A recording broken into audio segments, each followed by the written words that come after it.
तो आज भी बाबा ने बहुत सुंदर रूप से निरअहंकारीपना किसको कहेंगे वो समझाया है। आज 5/3/2021 है। मीठे बच्चे, जैसे बाप दादा दोनों निरअहंकारी हैं, शिव बाबा तो है ही है, ब्रह्मा बाबा भी है, तो जैसे बाप दादा दोनों निरअहंकारी हैं, देही अभिमानी हैं, ऐसे फॉलो फादर करो तो सदा उन्नति होती रहेगी। प्रश्न है, ऊंच पद की प्राप्ति के लिए कौन सी खबरदारी रखनी जरूरी है? बहुत जरूरी है। अगर ऊंच पद पाना है तो कौन सी खबरदारी रखनी जरूरी है? उत्तर, ऊंच पद पाना है तो खबरदारी रखो कि मनसा से भी किसी को मेरे द्वारा दुख न हो। इतने तक खबरदारी। वाचा कर्मणा तो हो ही नहीं, वो तो ठीक है, लेकिन मनसा तक भी न हो। वो कैसे होगा कि मनसा तक भी किसी को हम दुख न पहुंचाए, उसके मन में भी दुख न हो मेरे कारण। जब हमारी मनसा इतनी श्रेष्ठ होगी तभी तो उसकी भी मनसा श्रेष्ठ होगी। तो उत्तर है, ऊंच पद पाना है तो खबरदारी रखो कि मनसा से भी किसी को मेरे द्वारा दुख न हो। दूसरा, किसी भी परिस्थिति में क्रोध न आए। क्रोध तो फिर भी मोटा रूप है रोब, ये भी क्रोध का ही अंश है। हाँ, या नाराजगी, ये भी क्रोध का ही अंश है। फीलिंग आना, ये भी क्रोध का ही अंश है। तो किसी भी परिस्थिति में क्रोध न आए। तीसरा, बाप का बनकर बाप के कार्य में, इस रुद्र यज्ञ में विघ्न रूप न बने। ये खबरदारी रखनी है। चौथा, बाप का बनकर बाप के कार्य में, इस रुद्र यज्ञ में विघ्न रूप न बने। अगर कोई मुख से बाबा बाबा कहे और चलन रॉयल न हो तो ऊंच पद नहीं पा सकते। बाबा बाबा तो कहता रहता है, लेकिन देखो अभी अभी बाबा बाबा का अभी गुस्सा आ गया, अभी बाबा बाबा का अभी नाराज हो गया। तो बाबा बाबा कहने से फायदा क्या? खाली बाबा बाबा कहते रहना है क्या? तो बाबा कहते, अगर कोई मुख से बाबा बाबा कहे और चलन रॉयल न हो तो ऊंच पद नहीं मिल सकता। ओम शांति। बच्चे अच्छी तरह से जानते हैं कि बाप से वर्षा पाना है जरूर, पर कैसे पाना है ये सब कहते हैं, लेकिन कैसे? श्रीमत पर वर्षा पाना है। बाप ने समझाया है, एक है गीता शास्त्र, एक ही गीता शास्त्र है जिसमें श्रीमत भगवानुवाच है। केवल एक ही गीता शास्त्र है जिसमें श्रीमद भगवत गीता कहते हैं ना, तो श्रीमत भगवानुवाच है। भगवान तो सबका बाप है, श्रीमत भगवानुवाच तो जरूर भगवान ने आकर श्रेष्ठ बनाया होगा, तब तो उसकी महिमा है। श्रीमत भगवत गीता अर्थात श्रीमत भगवानुवाच। गीता वैसे कहेंगे गीत, जो मुख से उच्चारण होता है वो गीत, तो गीत से गीता शब्द आया। तो बाबा की मुरली भी ऐसे ही है, इसमें रिदम है, उसमें म्यूजिक है। हाँ, गीत की तरह ही बाबा की मुरली चलती है। तो बाबा कहते हैं, श्रीमत भगवत गीता अर्थात श्रीमत भगवानुवाच। भगवान तो जरूर ऊंच से ऊंच ठहरा, श्रीमत भी उसी की, श्रीमत भी उसी एक शास्त्र में गाई हुई है। उसी एक शास्त्र के लिए श्रीमत शब्द यूज होता है, और कोई शास्त्र में श्रीमत भगवानुवाच नहीं है। श्रीमत किसकी होनी चाहिए? वो लिखने वाले भी समझ न सके, इसलिए किसकी श्रीमत डाल दी है? श्री कृष्ण की। भाई श्री कृष्ण ने ऐसे कहा, जबकि श्रीमत तो ऊंचे से ऊंचे भगवान की होनी चाहिए। तो श्रीमत किसकी होनी चाहिए? वो लिखने वाले भी समझ न सके। उसमें भूल क्यों हुई है वो भी बाप आकर समझाते हैं। रावण राज्य शुरू होने से क्यों भूल हो गई? रावण राज्य शुरू होने से ही रावण मत पर चल पड़ते हैं। तो रावण उल्टी मत देता है, तो शिव भगवानुवाच के बदले श्री कृष्ण भगवानुवाच लिख दिया। वो लिख, तो बाबा कहते हैं रावण राज्य शुरू होने से रावण मत पर चल पड़ते हैं। पहले कड़े ते कड़ी भूल इन रावण मत वालों ने ही की है। द्वापुर से रावण मत के अनुसार जो भी किया वो सब नीचे गिराया। तो बाबा कहते कड़े ते कड़ी भूल इन रावण मत वालों ने की है। गीता के भगवान का नाम बदल दिया। रावण की चमाट लगती है, जैसे कहा जाता है। हाँ, बाबा कहते कैसे चमाट लगती है? जैसे कहा जाता है शंकर प्रेरक है, बॉम्ब शादी बनवाए हैं, वैसे 5 विकारों रूपी रावण प्रेरक है मनुष्य को पतित बनाने का। रावण प्रेरणा देता है मनुष्य को पतित बनाने का ना। ऐसे बहुत पश्चिमी दुनिया में ऐसे फिलोसोफर्स आए जिन्होंने कहा कि ये काम विकार तो नेचुरल है। जैसे मनुष्य भोजन खाता है, भोजन न खाए तो मर जाए, तो काम विकार भी नेचुरल है, ये स्वाभाविक है। अगर काम विकार नहीं होगा तो मनुष्य मर जाएगा। अब ये कैसा उन्होंने फिलॉसफी दिया। बाबा कहते हैं ये रावण की प्रेरणा है। रावण जैसे वैसे 5 विकारों रूपी रावण प्रेरक है मनुष्य को पतित बनाने का। तब तो पुकारते हैं हे पतित पावन आओ। परमात्मा थोड़ा पावन बनाने वाला और है।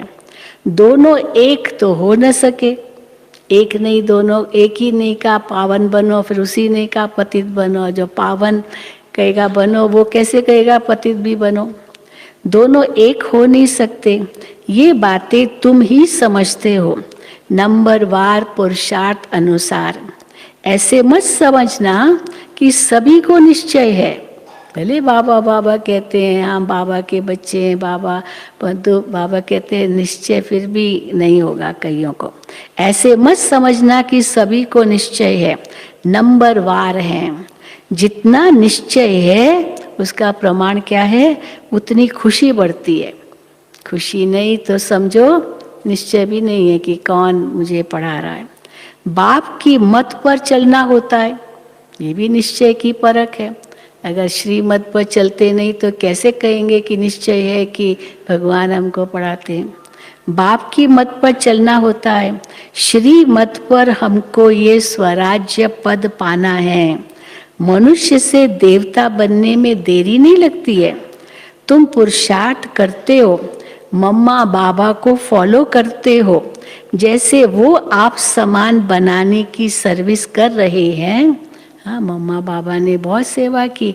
मम्मा जिसको समझाती थी ना, वो पक्का बाबा का बच्चा बन जाता था। और अच्छी तरह से मम्मा ठोक ठोक के समझाती थी, बिठाती थी। मम्मा इतनी मेहनत करती थी। तो बाबा कहते जैसे वो आप समान बनाने की सर्विस कर रहे हैं मम्मा बाबा, तुम भी समझते हो हम क्या सर्विस कर रहे हैं और मम्मा बाबा क्या सर्विस कर रहे हैं। तो बाबा ने समझाया था कि शिव बाबा और ब्रह्मा दादा दोनों इकट्ठे हैं, तो समझना चाहिए कि सबसे नजदीक है। ब्रह्मा बाबा शिव बाबा के एकदम नजदीक है। ब्रह्मा बाबा कई बार कहते थे मैं बहुत भाग्यशाली हूँ। देखो शिव बाबा जो इस मुख से कहते सबसे पहले मेरे कान सुनते, इसलिए मैं कभी मुरली मिस नहीं करता हूँ। कभी भी। अभी ब्रह्मा बाबा मुरली कैसे मिस करेगा, उनके ही कान सुनते हैं, पहले पहले उनके ही मुख से शिव बाबा बोलते हैं। तो बाबा कहते हैं तो समझना चाहिए सबसे नजदीक है, इनका ही संपूर्ण रूप सूक्ष्म वतन में देखते हैं तो जरूर ये तीखा होगा। हाँ तीखा है जरूर, लेकिन बाबा कहते परंतु जैसे बाप निरअहंकारी है, देही अभिमानी है, वैसे ये दादा भी निरअहंकारी है। कहते हैं शिव बाबा ही समझाते रहते हैं। जब मुरली चलती है तो बाबा खुद कहते हैं कि समझो कि शिव बाबा इन द्वारा सुना रहे हैं। ये ब्रह्मा बाबा कह रहे हैं, जब बाबा की मुरली चल रही है उस समय हमेशा यही समझो शिव बाबा इनके द्वारा सुना रहे हैं। ये ब्रह्मा भी जरूर सुनता होगा, ये न सुने और न सुनाए तो ऊंच पद कैसे पाएगा? इनको भी तो सेवा करनी है ना। खाली शिव बाबा इनके द्वारा सुना और ये अपना मंथन न करे और ये न सुनाए तो ऊंच पद कैसे पाएगा? ये न सुने और न सुनाए तो ऊंच पद कैसे पाए? परंतु अपना देह अभिमान छोड़ कहते हैं कि हमेशा ऐसे समझो कि शिव बाबा ही सुनाते हैं। हम पुरुषार्थ करते रहते हैं, शिव बाबा ही समझाते हैं। ब्रह्मा बाबा ऐसे कहते हैं, इसने तो पतितपना पास किया हुआ है। ब्रह्मा बाबा ने लौकिक में तो पतितपना पास किया हुआ है, कितने परिवार बच्चे सब कुछ थे, तो इसने तो पतितपना पास किया हुआ है। पर मम्मा तो कुमारी थी, तो मम्मा ऊंच चली गई। बाबा ने मम्मा को भी आगे रखा। सबसे पहले मम्मा कहना ये बाबा ने शुरू किया। तब तक तो सबके समान थी, कईयों से छोटी भी थी उम्र में, लेकिन बाबा ने इनको कहा मम्मा, क्योंकि मम्मा से साक्षात्कार होता था बहुतों को, लक्ष्मी का साक्षात्कार, राधे का साक्षात्कार। हाँ, तो इसीलिए बाबा ने सबसे पहले इनको मम्मा कहा, तो सब ने मम्मा कहना शुरू किया। यहाँ तक कि मम्मा की लौकिक माँ ने भी इनको मम्मा कहना शुरू किया, जबकि बेटी थी उनकी, क्योंकि बाबा ने शुरू किया। तो बाबा कहते हैं तुम भी कुमारियां मम्मा को फॉलो करो और गृहस्थियों को बाबा को फॉलो करना चाहिए। गृहस्थियों के लिए ये रोल मॉडल और कुमारियों के लिए ये रोल मॉडल है। तो चाहे माता हो पिता हो वो ब्रह्मा बाबा को फॉलो करे और कुमारियां कुमार मम्मा को फॉलो करे, है ना। कई कुमारियां कुमार कहते हैं ना हम तो बहुत जवान हैं, अभी हमने दुनिया देखी नहीं है, अब ऐसे अभी से ही त्याग कर दें। तो बाबा कहते मम्मा को देखो, ये तो कितनी जवान थी, 16 साल की उम्र में तो आई। बाबा तो 60 साल के थे, ये तो 16 साल की थी, तो इतनी छोटी उम्र में आई और एक धक से समर्पित हो गई। तो मम्मा को देखो। फिर बूढ़े कहेंगे हम कैसे फॉलो करें, हम तो बूढ़े हो गए हैं, हम तो कैसे करें सब पुरुषार्थ। तो बाबा कहते ब्रह्मा को देखो, इतना बूढ़ा होते हुए भी किया, कोई कम था क्या? 93 वर्ष की उम्र में इतना पुरुषार्थ। तो बाबा कहते इस बूढ़े को देखो, बाबा कई बार कहते थे। तो बाबा कहते तुम भी कुमारियां मम्मा को फॉलो करो, गृहस्थियों को बाबा को फॉलो करना चाहिए। हर एक को समझना है कि मैं तो पतित हूँ, मुझे पावन बनना है। ये तभी तो पुरुषार्थ होगा ना। मुख्य बात बाप ने याद की यात्रा ही सिखलाई है,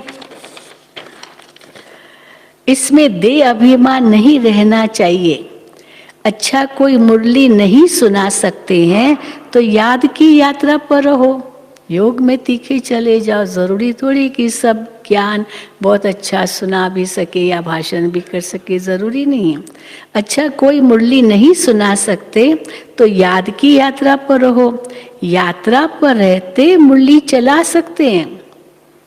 अपने आप मुँह खुल जाता है ज्ञान सुनाने का, बाबा की याद में भी रहेंगे तो।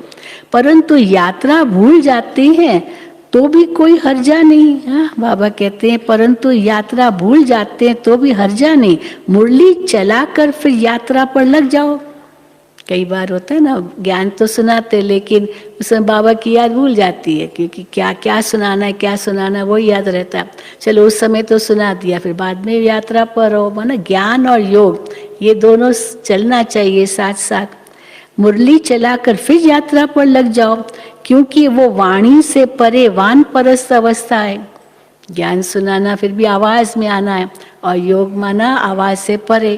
तो इसीलिए चलो मुरली सुना के, ज्ञान सुना करके फिर याद की यात्रा में रहो।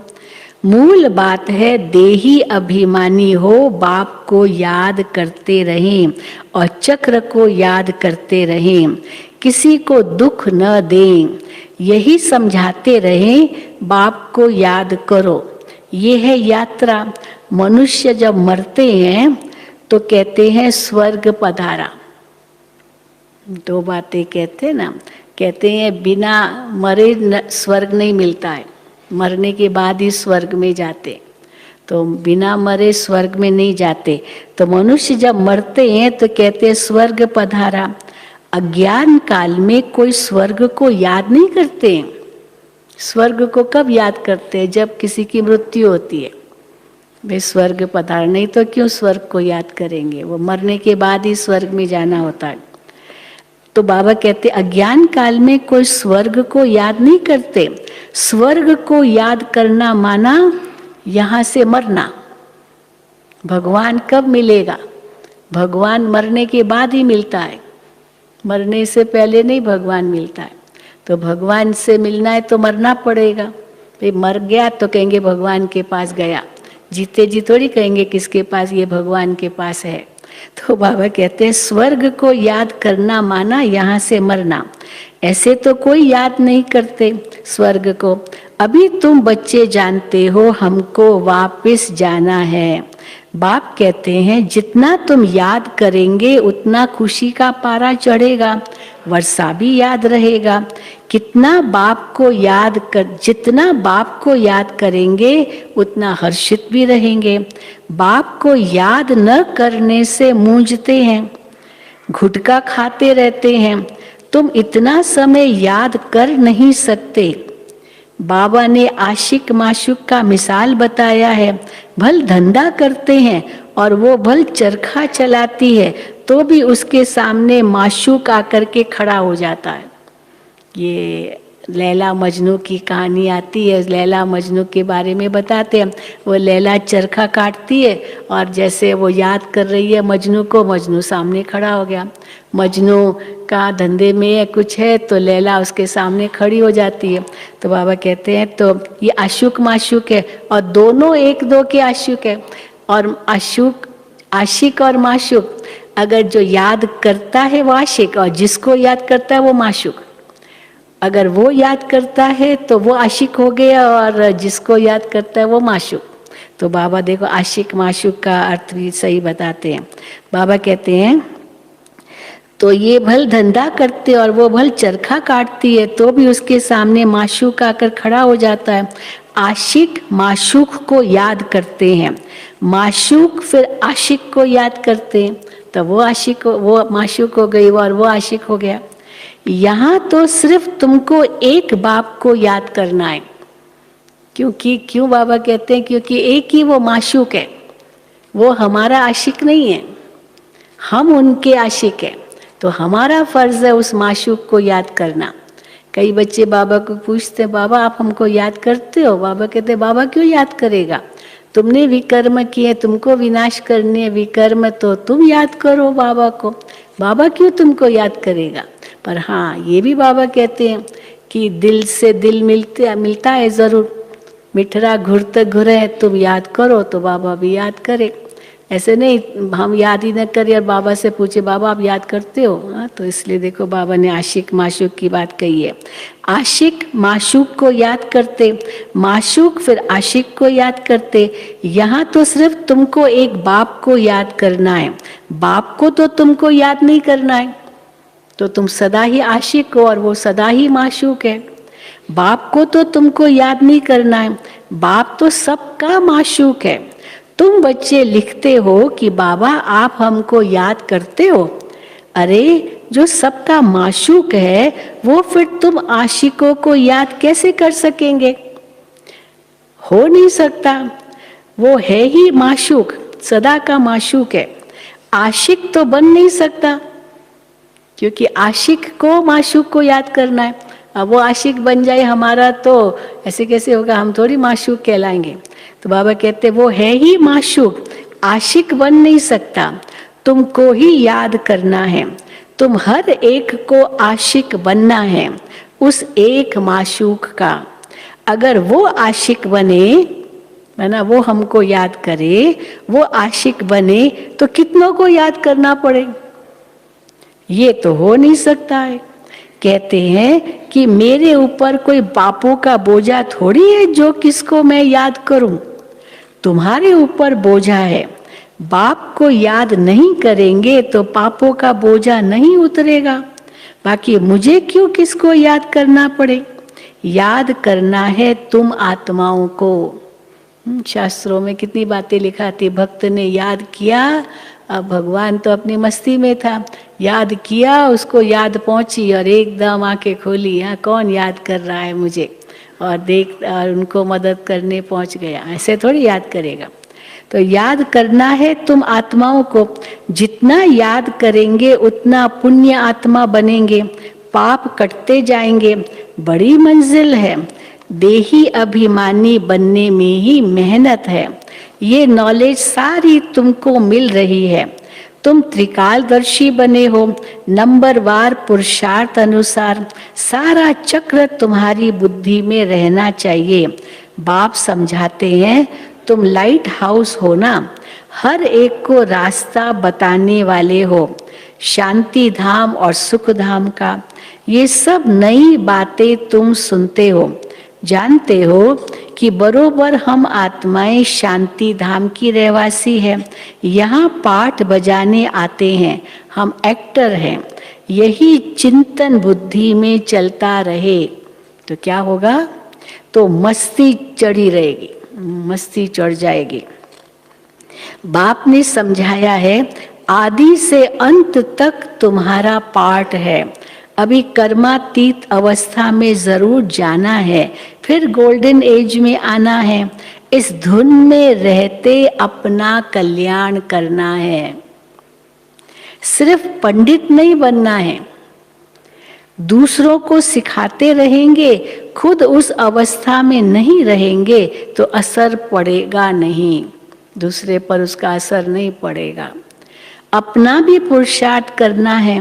बाप भी बताते हैं कि हम भी याद करने की कोशिश करता हूँ। अब ये ब्रह्मा बाबा कहते हैं अब मैं भी याद करने की कोशिश करता हूँ, पर कभी माया का तूफान ऐसा आता है जो बुद्धि का योग तोड़ देता है। कई कहते हैं ये साकार मूल्य और अव्यक्त मूल्यों में अंतर क्यों है, इतना अंतर क्यों है? बहुत बड़ा अंतर इसलिए भी है क्योंकि साकार मूल्यों में साकार बाबा अपना पुरुषार्थ की बातें भी सुनाते। अब संपूर्ण बन गए तो फिर पुरुषार्थ की बातें थोड़ी ब्रह्मा बाबा अपनी सुनाएंगे, वो तो हो गई संपूर्ण बाप समान। तो फिर दोनों मिलकर मुरली चलाते हैं बाप दादा। तो ये अंतर पता चलता है बाप और दादा का साकार मूल्यों में। अव्यक्त मूल्यों में अंतर तब पता चलता है कि अलग अलग है जब मुरली में आता अब शिव बाप बोले ब्रह्मा बाप बोले, शिव बाप बोले ब्रह्मा बाप बोले, तो अंतर का पता चलता, नहीं तो दोनों समान हैं। तो बाबा कहते हैं बाप भी बताते हैं हम भी याद करने की कोशिश करता हूँ, कभी माया का तूफान ऐसा आता है जो बुद्धि का योग तोड़ देते हैं। बहुत बच्चे चार्ट भेज देते हैं। अब बाबा ने इसमें भी देखो करेक्शन की है, भले बाबा कहते चार्ट भेजो, अब बच्चे चार्ट भेजते हैं तो देखो बाबा ने क्या कहा। चार्ट भेजते हैं, वंडर खाता हूँ, हाँ, क्योंकि वो ऐसा अच्छा चार्ट बाबा को भेजते होंगे, बाबा मेरा 90% योग था, हाँ बाबा मैं सारा दिन योग में था, सारा समय योग में योग किया। तो बाबा कहते बाबा वंडर खाते हैं कि ये तो हमसे भी तीखे चले गए। माँ बाबा वंडर खाते हैं चाट दे करके, ये बच्चा तो मेरे से भी तीखा चला गया।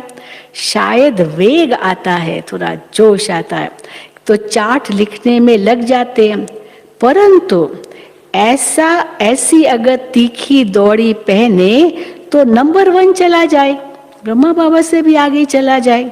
परंतु नहीं, हाँ जा नहीं सकता ब्रह्मा बाबा से आगे, परंतु नहीं, वो सिर्फ चार्ट लिखने तक है, ऐसे नहीं लिखते हाँ चलो योग का याद का चार्ट लिखा, पर ऐसे नहीं लिखते कि बाबा इतनों को मैंने आप समान बनाया, इतनों को ज्ञान भी सुनाया, इतनों की सेवा भी की, वो तो लिखते नहीं है। खाली मेरा योग बहुत अच्छा रहा, इतना हुआ इतना हुआ, तो ये मेरे से भी आगे चला गया क्या ब्रह्मा बाबा कहे।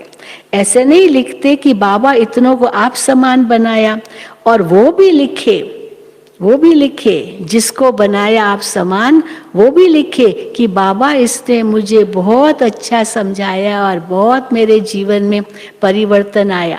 खाली खुद ही मियाँ मिट्टू बन के वो न लिखे मैंने बहुत अच्छा समझाया, मैंने बहुत अच्छा समझाया, पर जिसको समझा वो भी लिखे बाबा को। तो बाबा कहते हैं और वो भी लिखे बाबा हमको इसने ये रास्ता बताया है, ऐसा समाचार तो आता नहीं है। तो बाबा क्या समझेंगे, सिर्फ चार्ट भेजने से काम नहीं चलता, आप समान भी बनाना है, रूप और बसंत दोनों बनना है।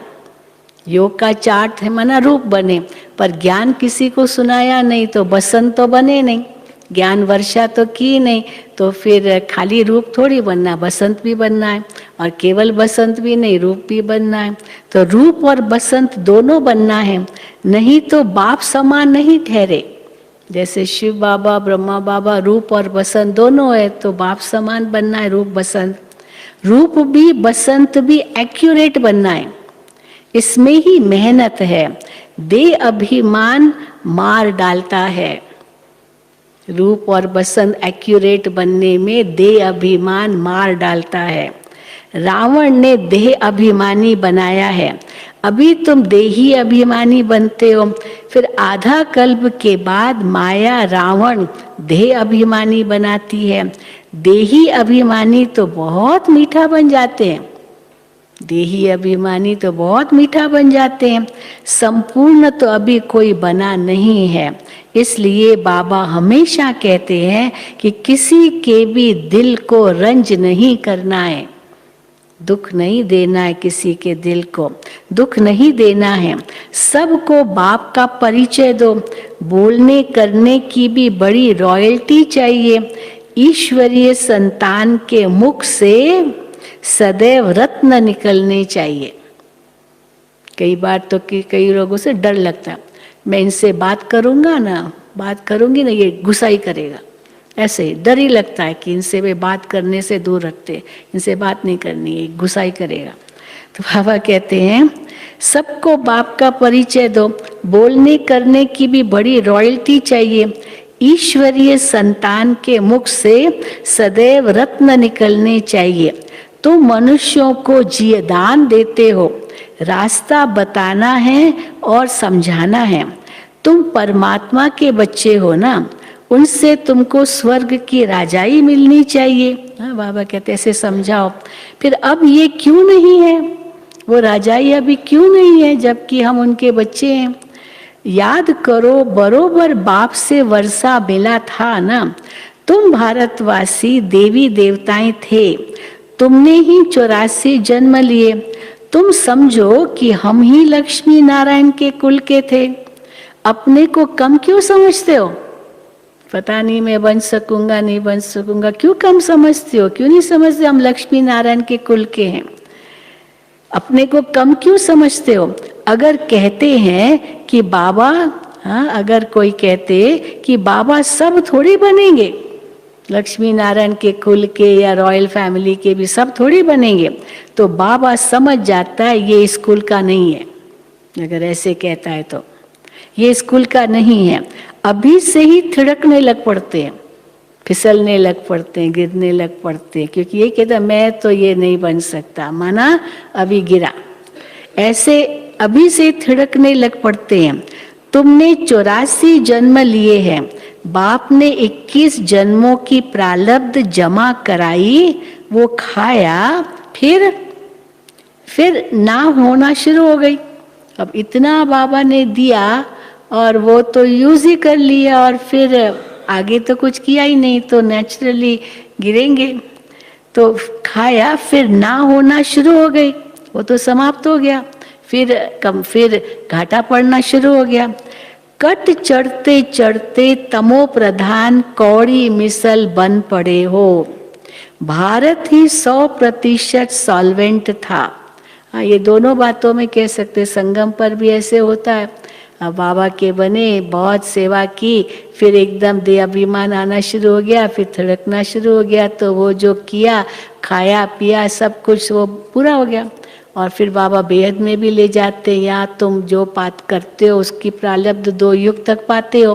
फिर जैसे द्वापर शुरू होता है, देह अभिमान शुरू हुआ तो गिरना शुरू हुआ, तो फिर वो तो सब समाप्त हो गया। फिर थोड़ा पाप थोड़ा पुण्य ऐसे ही करना शुरू करते हैं, क्योंकि वो प्रारब्ध तो पूरी हो गई।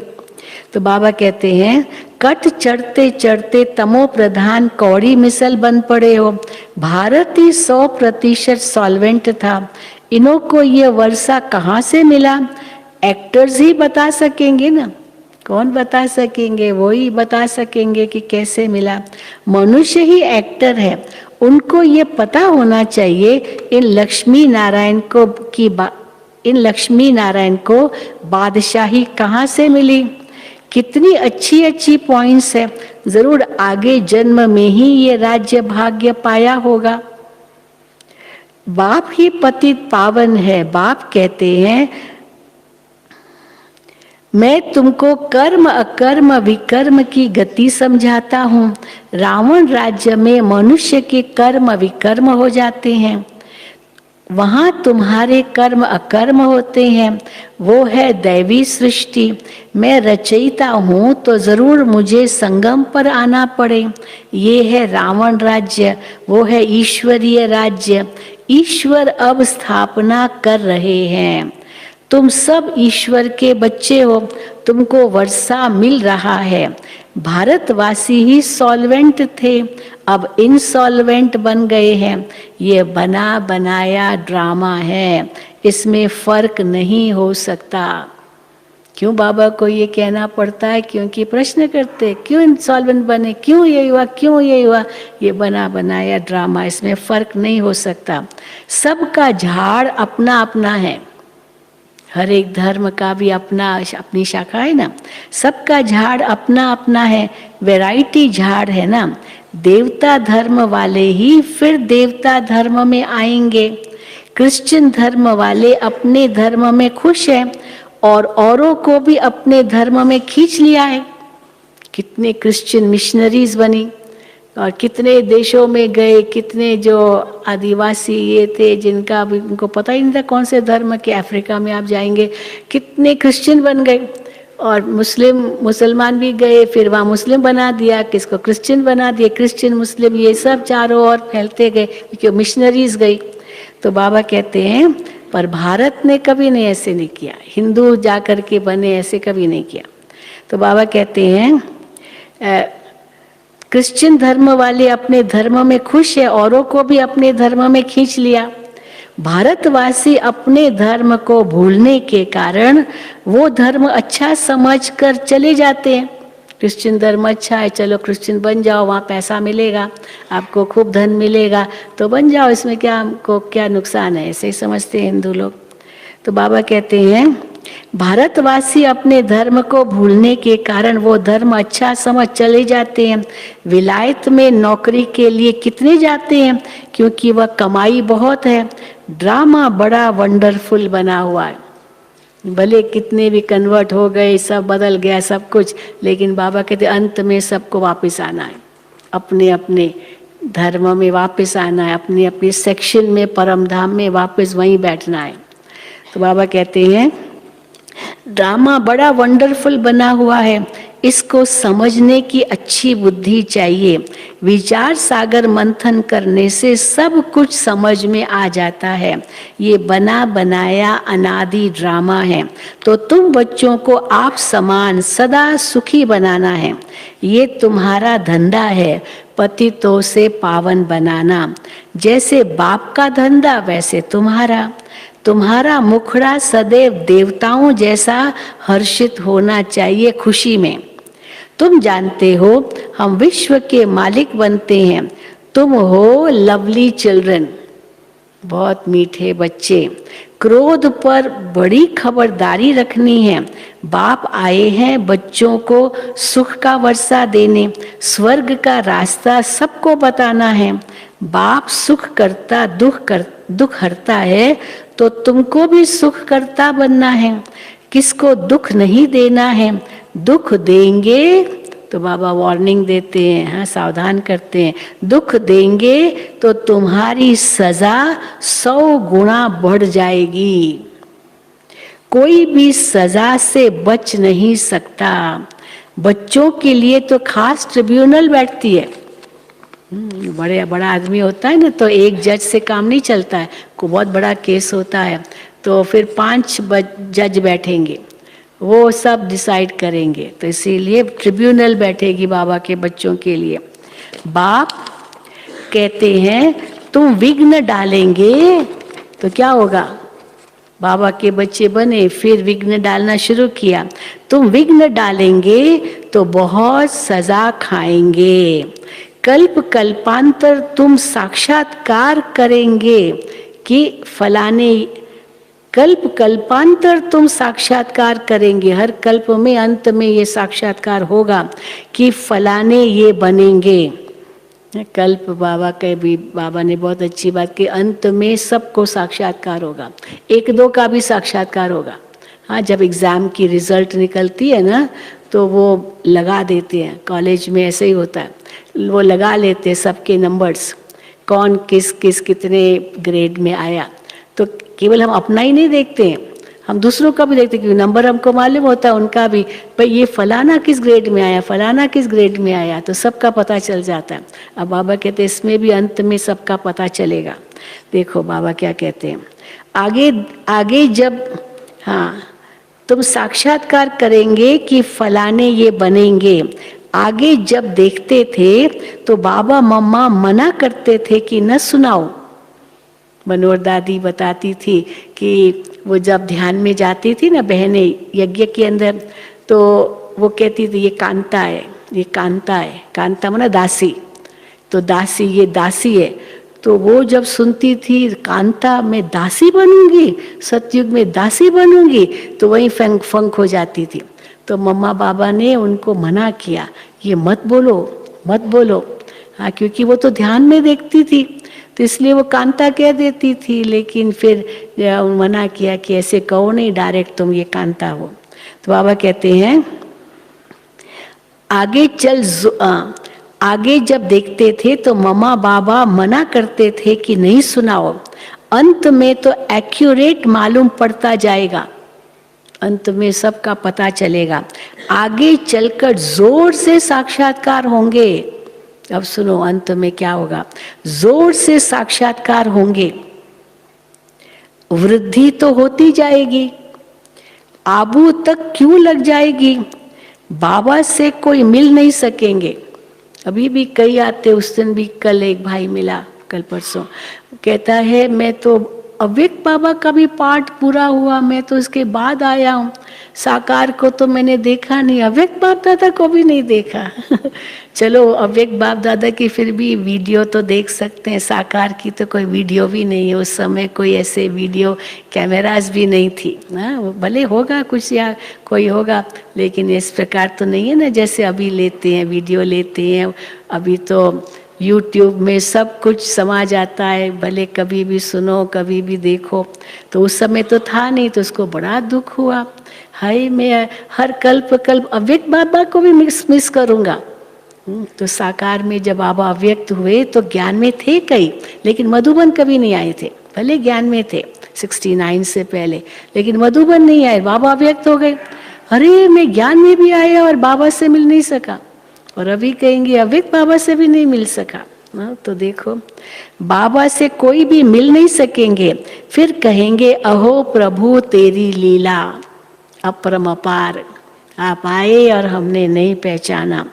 ये भी गाया हुआ तो है ना, विद्वान पंडित आदि भी सब पीछे आएंगे, उन्हों के सिंहासन भी हिलेंगे। लो भगवान आवाज, सबके सिंहासन हिलेंगे। तुम बच्चे तो बहुत खुशी में रहेंगे, तुम बच्चे बहुत खुशी में रहेंगे। अच्छा, मीठे मीठे सिक्की लदे बच्चों प्रति मात पिता बाप दादा का याद प्यार। अब याद प्यार बाबा ने दिया, फिर बाबा ने आगे चलाया। ऐसी याद प्यार एक ही बार मिलती है। भगवान एक ही बार संगम पर ऐसा याद प्यार देते हैं। जितना तुम याद करते हो उतना तुम प्यार पाते हो। विकर्म विनाश होते हैं और धारणा भी होती है। बच्चों को खुशी का पारा चढ़ा रहना चाहिए। जो भी आए उनको रास्ता बताओ। बेहद का वर्षा बेहद के बाप से पाना है, कम बात है क्या? ऐसा पुरुषार्थ करना चाहिए।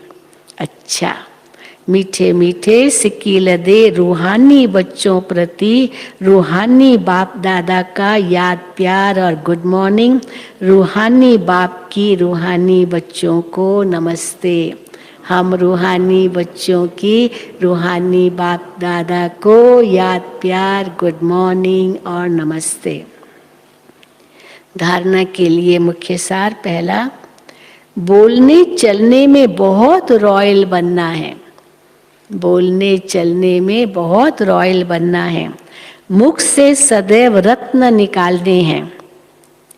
आप समान बनाने की सेवा करनी है। किसी की दिल को रंज नहीं करना है। दूसरा, क्रोध पर बड़ी खबरदारी रखनी है।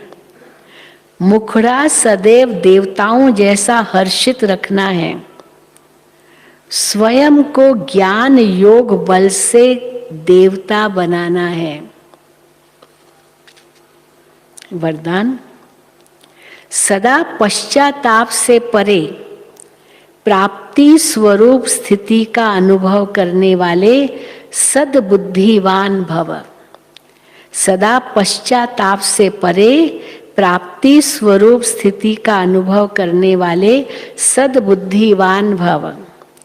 जो बच्चे बाप को अपने जीवन की नैया देकर मैंपन कहा जाता समझ स्वभाव संस्कार की टक्कर को आगे बढ़ने का आधार समझ सदा बाप को साथी बनाते हुए साक्षी होकर पाठ देखते सदा हर्षित होकर चलते हैं। सदा पश्चाताप से परे प्राप्ति स्वरूप स्थिति का अनुभव करने वाले सद्बुद्धिवान भव। स्लोगन, जो सुखदाता बाप के सुखदायी बच्चे हैं उनके पास दुख की लहर आ नहीं सकती। जो सुखदाता बाप के सुखदायी बच्चे हैं उनके पास दुख की लहर आ नहीं सकती। अच्छा, ओम शांति, ओम शांति, ओम शांति। आप सबको मालूम है ना, कल भी शशि बहन ने बताया, अभी शिवरात्रि के कार्यक्रम आज से शुरू भी है।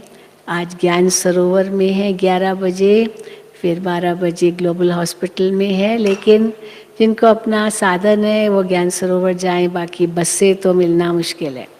और हॉस्पिटल में भी जिनको खास निमंत्रण है वही जाएंगे। और यहाँ तो परसों शिव जयंती का कार्यक्रम रखेंगे 7 तारीख।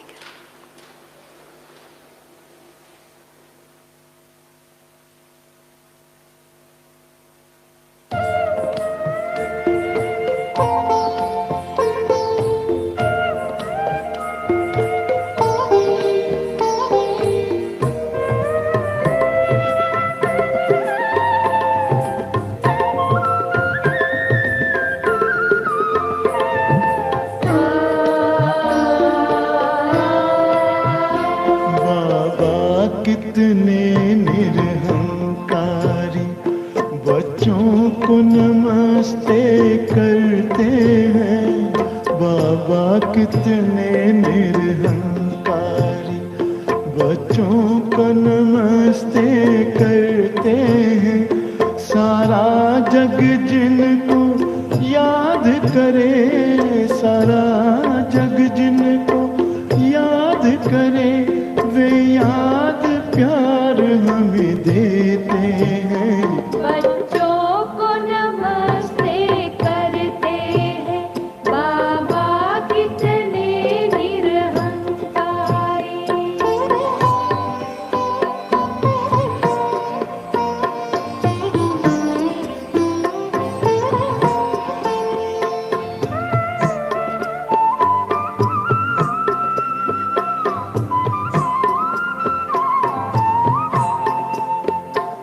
बाबा मेरे सबसे महान, संसार आपके हाथों में, पर आपने खुद को सौंप दिया है हम बच्चों के हाथों में।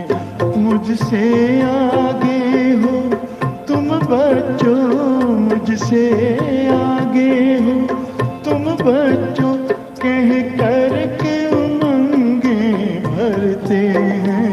बच्चों को नमस्ते करते हैं, बाबा कितने निरहंकारी।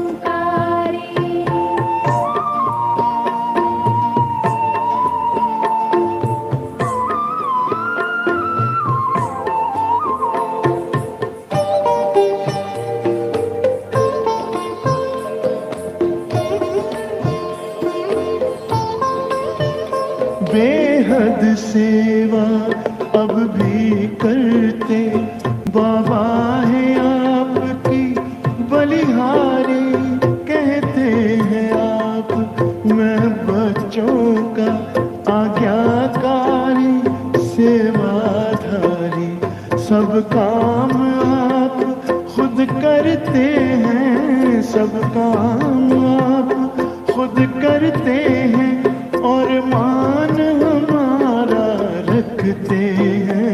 बच्चों को नमस्ते करते हैं, बाबा कितने निरहंकारी।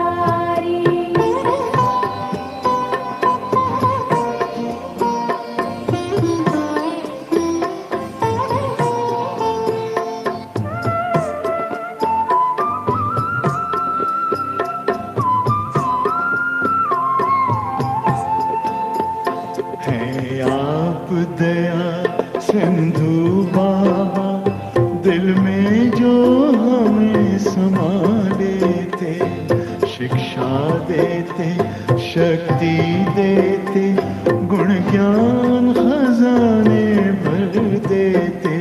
निष्काम आपकी सेवाएं, निष्काम आपकी सेवाएं, उपहार स्वर्ग हमें देते हैं। बच्चों को नमस्ते करते हैं, बाबा कितने